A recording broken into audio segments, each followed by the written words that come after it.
and that would be equivalent to power more than half of the UK population once they are operational within 10 years.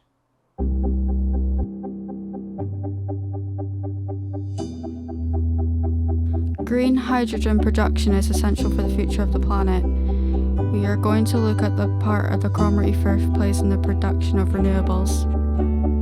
So it's really interesting to get to have an overview of all the operations that we do in every part of the renewables business, so it can be taking delivery in the port of the large jackets that you see at the port in Ig, right down into manufacturing components to be used in offshore wind farms. So the energy density of hydrogen is much better. You can just put a couple more tanks in and you'll get more range, which is much lighter than adding more batteries. So things like trains and HGVs, lorries, and things like refuse vehicles and fire engine, that kind of thing, will run off hydrogen because you get better range.